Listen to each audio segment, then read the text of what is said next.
পড়াশোনা করবা but enjoy করবা, ঠিক আছে?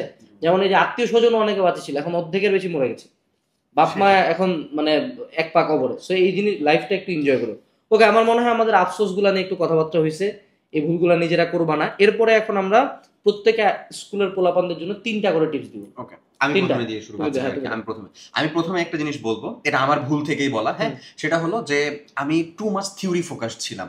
মানে ধরো পরীক্ষার আগে আমার কাছে চিন্তা হতো যে ওরা সবাই দেখতাম আমি যে আগেকার বছরের ভাইদের কাছ থেকে কোশ্চেন নিয়ে এসে পড়তেছে, তারপরে হচ্ছে যে মানে গাইড বুক পড়তেছে, ধরো কোশ্চেন প্র্যাকটিস করতেছে এরকম। বাট আমার কাছে কথা হচ্ছে যে না, এগুলা কিছু না, আমি হচ্ছে সুন্দর মতন এই চ্যাপ্টারে থিওরি পড়ে যাবো, থিওরি পড়ে থাকলে তো সবই পারবো কাইন্ড অফ।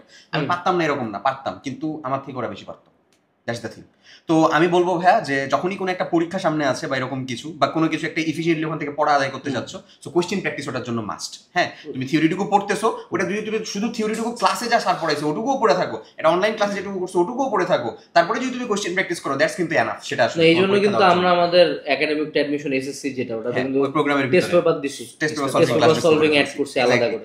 যে ক্লাস ওরা অনেকে বলছে যে ম্যাথে আমরা কম ম্যাথ করাইছি, তো এই জন্য কিন্তু তোমাদের এখন নতুন যে ক্লাসগুলো 4-5 ঘন্টা করে আসতেছে, টিচার হলো সামি রেকর্ড করতেছে, মানে ম্যানুয়ালি আমরা প্রত্যেকটা ম্যাথ করাচ্ছি আর কি।